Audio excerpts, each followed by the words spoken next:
Olá, meu nome é Aleph e hoje eu vim responder algumas perguntas que vocês me deram para eu poder responder. E bem, por onde podemos começar? Eu quero me perguntar, como é que esse vídeo conseguiu tantos likes? Como é que esse vídeo aqui visualizou tanto? Mas acho que eu já posso ir respondendo a pergunta principal que vocês fizeram. Quando é que vai sair a continuação de Cat Blues? Bem, não vai ter uma continuação, infelizmente, porque eu não tenho tempo para elaborar as histórias assim. Embora eu tenha gostado da experiência de explorar o blues nos quadrinhos, hoje eu tenho focado em outros projetos e tentado arriscar mais neles. Embora muitos quadrinistas cheguem a fazer isso também, de ficar publicando seus one-shots e quando eles ganham popularidade eles tentam fazer uma serialização, isso também depende muito se eles trabalham realmente no mercado. Mas como o quadrinho não é o foco principal da minha vida, eu tenho focado mais em projetos que eu vejo que tem mais potencial, ao invés de focar só em um de fato. Mas já que vocês são fãs agora praticamente dessa obra, a intenção que eu tenho é que vocês criem suas próprias histórias com base no que aquilo que eu tenho feito. Vocês que agora são fãs, você agora tem poderes para poder trabalhar com esta obra. Outra pergunta que eu recebi foi do Coffee 2, se não me engano, que diz: você tem interesse de fazer mais vídeos falando sobre mangás que você já fez? Então, sim. Porque eu vejo como uma oportunidade de deixá-los mais populares também. Porque eu tenho muitos quadrinhos, não tenho só Cat Blues, eu tenho vários outros, eu fiz antes outros também, não sei se vocês já chegaram a ler, mas basicamente eu faço esses vídeos agora porque eu tenho muitos quadrinhos e para ter público para eles eu tento achar formas alternativas para tentar divulgá-los, além de fazer aquelas publicações básicas que dizem: olha, leiam meus quadrinhos nas redes sociais, uau! Mas percebi que dublar eles e também fazer um comentário sobre a produção deles ou making of tem os tornado mais populares, além de que tem inspirado pessoas a fazerem o mesmo também. Outra pergunta que eu recebi foi do Anne7336, que diz: você tem alguma dica de como separar as histórias por páginas nos quadrinhos? Tipo, como saber quantos quadros ou quanta informação colocar dentro de uma página? Como eu defino quantas páginas a história que eu fiz vai ter? Bem, nesse caso depende muito do modelo. Por exemplo, um mangá tradicional tem entre 20 e 30 páginas, mas as páginas que eu fazia, por exemplo, para o meu amigo Manuel, eu geralmente faço 9 páginas para o quadrinho, postar só no Instagram, porque esse é o limite mínimo que a pessoa pode postar lá. Mas também teve páginas que eu cheguei a extrapolar mesmo, além de fazer essas 30 páginas para um mangá tradicional, às vezes eu botava 40! E depende muito do artista e do que você quer passar, porque eu geralmente tento pensar nos momentos mais marcantes do quadrinho e eu tento elaborar uma estrutura de páginas que a destaque como uma página inteira. Mas normalmente você pode seguir um modelo tradicional na divisão das páginas. Eu cheguei a comentar sobre isso no meu vídeo, sobre as 5 dicas para fazer HQs, então se vocês estiverem interessados podem ir assistir também. Outra pergunta que eu recebi foi do Obted, não sei se é assim que pronuncia, mas pediu 3 dicas de perspectiva. E as 3 dicas que eu posso dar é: primeira, sempre se baseie em pontos de referência, porque dependendo de onde você vai colocar, tudo aquilo que você quer ligar vai ser ligado com aquele ponto. Todas as coisas que você vai fazer vai ser puxadas para ele. Eu geralmente nos quadrinhos que eu faço, eu não tento fazer só um puxão assim retilíneo. Eu sempre tento dar uma distorcida para ficar como se fosse um olho de peixe mesmo. Aí, além dessa dica de encontrar pontos de referência para botar no quadrinho, outra dica que eu dou é para fazer desenhos gestuais, porque assim torna o seu traço mais livre para poder testar outras oportunidades, além de ficar fazendo só aquelas poses quadradas que usam formatos e tal. Geralmente eu não costumo usar este tipo de modelo para poder fazer. A terceira dica é juntar essas duas coisas, porque acaba funcionando. Acaba funcionando bastante. Uma dica que eu posso dar para quem quer desenhar uma mão do jeito simples é rabiscar mãos. Porque às vezes a liberdade que você constrói se arriscando no desenho te faz criar estilos únicos no futuro. Por exemplo, olhe para essa mão que eu cheguei a desenhar.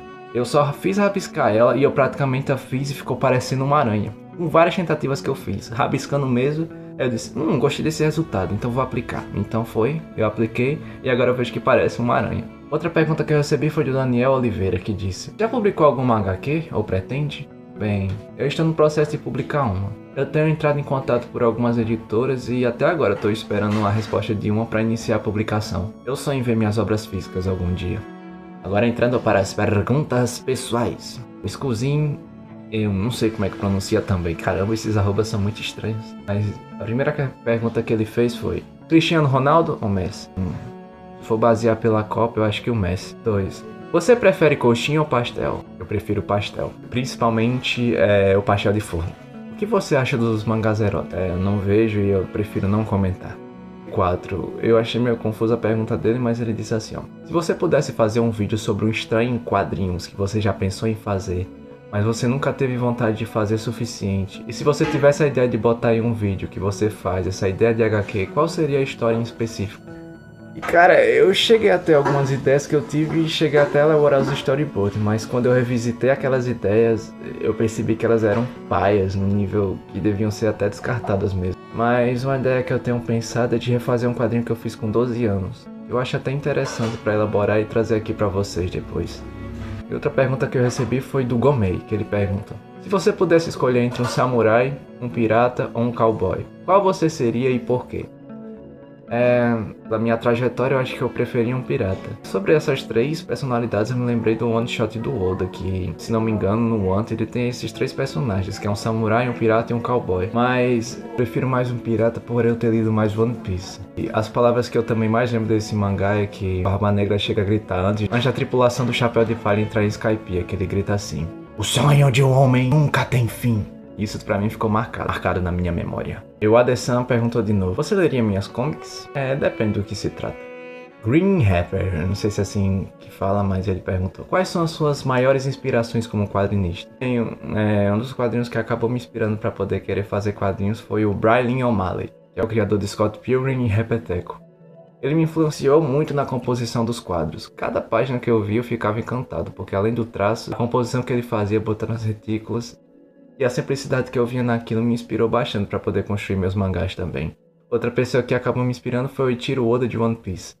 Com alguns elementos do traço e principalmente na contagem das histórias dele, tem me inspirado bastante para poder tentar contar minhas histórias por meio dessas técnicas que eu via. Eu tenho maratonado muito os vídeos do Narrativando para me inspirar em escrever também. Eu também era viciado bastante no mangá chamado Shiori Experience, não sei se é assim que fala, mas pelos quadros e referências ao rock que eu vi aquilo também tem me inspirado bastante para poder testar esse tipo de composição nas minhas obras. E as músicas também têm me influenciado muito nessa estratégia artística. É como se fosse realmente algo espiritual sendo elaborado enquanto eu fazia aquilo.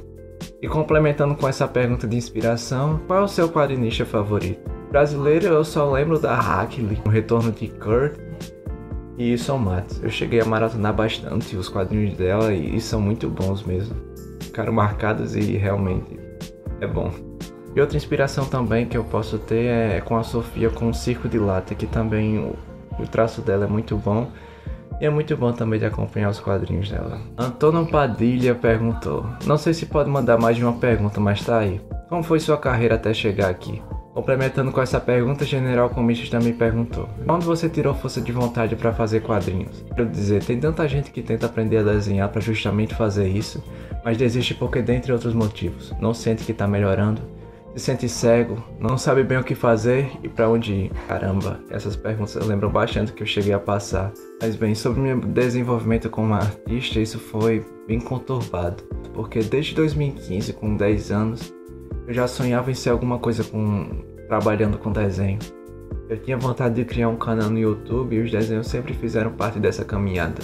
Mas tudo veio mudando quando eu queria fazer uma obra autoral do zero.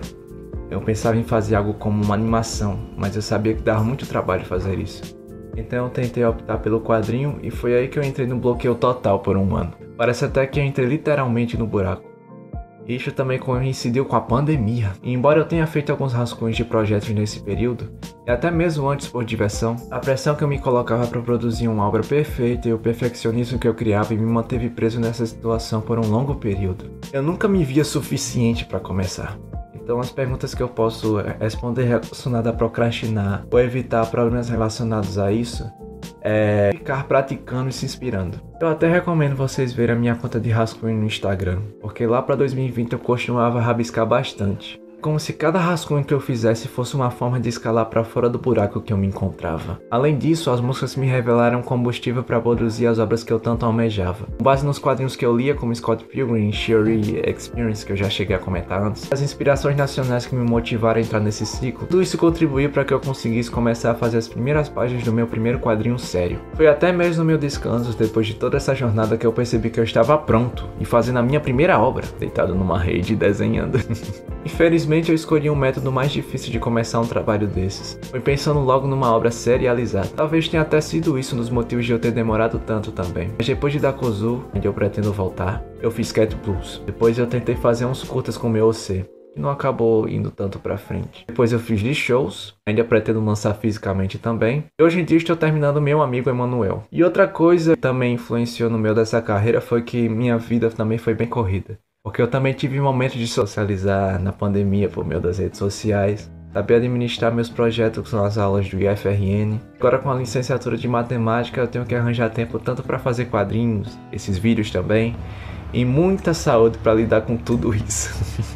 E sobre lidar com crises existenciais, a dica que eu dou é não olhar para um espelho direto. Você pode passar a ver coisas desnecessárias nele ao invés de focar no essencial. Porque nós somos feitos para beber água e compreendê-la. Se é boa beber.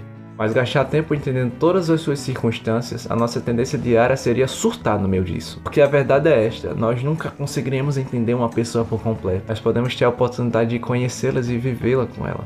Então minha dica é, aprenda a focar em algo maior, em alguém que o chamado já é uma chama. É não perder o foco e compreender que até o descanso é uma forma de aprendizado para continuar no caminho. Mas a melhor compreensão é perceber que o que você está buscando é como se tudo já tivesse sido feito. Olha só pro Oda, ele tá até hoje caminhando tentando fazer aquele mangá lá.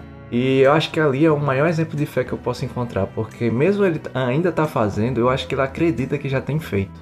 Essa confiança que ele dá em si mesmo faz com que a gente fique até impressionado com isso.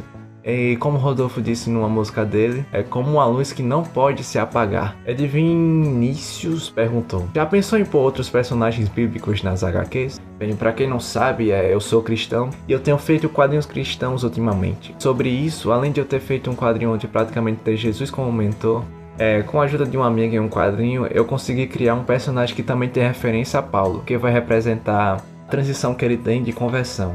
No qual ele era uma pessoa rebelde e do nada ele começa a virar um santo, mais ou menos. Vai ser interessante, mas isso só será revelado depois que eu comentar sobre essa HQ no futuro. Adrianes perguntou: até agora qual foi a arte que você fez que Deus mais falou com você? E o porquê? Bem, eu acredito que todo o quadrinho do Emanuel que eu fiz foi uma forma que Deus mais falou comigo. Eu aprendi muito e foi onde eu mais convivi com ele sobre a vida e o viver com ele nesse caminho. Eu pretendo até no Natal lançar um vídeo explicando tudo isso. Todo o processo, como é que foi a caminhada e como foi o processo também de fazer esse quadrinho. E também me influenciou bastante na minha vida e tem dado lições também para quando eu fosse explicar para outras pessoas. E terminando tudo, Jumin perguntou: 3 designs de personagens que você mais gostou de ter feito? Bem, eu acho que para exaltar a Cat Blues, o personagem que eu achei mais legal de fazer o design foi o Little Honey. O jeito dele simples de parecer estiloso acaba me cativando. E relacionado com as minhas outras obras, acho interessante o design da Sarah, que foi também inspirado numa pessoa, e o estilo também eu acho que combina bastante também com esse casaco. Outros personagens que eu também tenho muita dúvida qual tem o melhor design é entre a Lana ou a Clara de Dakozu, porque a Clara foi inspirada um pouco nas meninas super poderosas, qual eu fiz numa versão boneca praticamente. Se vocês forem comparar, é até um pouquinho parecido. Mas a Lana eu acho interessante o design dela porque lembra até um pouco do Sonic, esses cabelos pontudos, às vezes chama a atenção mesmo. E também essa roupa aqui, foi muita tentativa para tentar fazer uma forma simples daquela roupa. Foi um estilo que eu achei legal e eu quis aplicar. Mas enfim, esse aqui foi o vídeo, eu espero que vocês tenham gostado das perguntas. Se vocês quiserem parte 2, vocês podem, comparando com o vídeo do Cat Blues. Se esse vídeo chegar a 1000 likes de novo, vamos fazer uma parte 2 de perguntas também ao quadrinista. O que vocês acham? Espero que vocês tenham gostado realmente do vídeo e tchau, até a próxima. Yeah!